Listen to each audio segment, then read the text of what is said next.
بسم اللہ الرحمن الرحیم. شروع اللہ کا نام لے کر جو بڑا مہربان نہایت رحم والا ہے. الحمد لله الذي أنزل على عبده الكتاب ولم يجعل له عوجا قيما لينذر بأسا شديدا من لدنه ويبشر المؤمنين الذين يعملون الصالحات أن لهم أجرا حسنا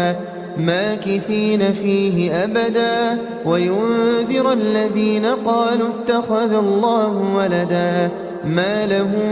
به من علم ولا لآبائهم كبرت كلمة تخرج من أفواههم إن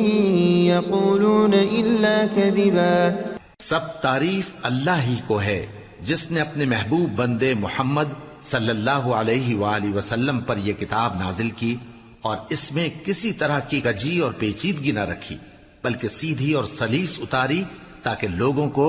عذاب سخت سے جو اس کی طرف سے آنے والا ہے ڈرائے اور مومنوں کو جو نیک عمل کرتے ہیں خوشخبری سنائے کہ ان کے لیے ان کے کاموں کا نیک بدلہ یعنی بہشت ہے جس میں وہ ہمیشہ رہیں گے، اور ان لوگوں کو بھی ڈرائے جو کہتے ہیں کہ اللہ نے کسی کو بیٹا بنا لیا ہے. ان کو اس بات کا کچھ بھی علم نہیں اور نہ ان کے باپ دادا ہی کو تھا. یہ بڑی سخت بات ہے جو ان کے منہ سے نکلتی ہے، اور کچھ شک نہیں کہ یہ جو کچھ کہتے ہیں محض جھوٹ ہے.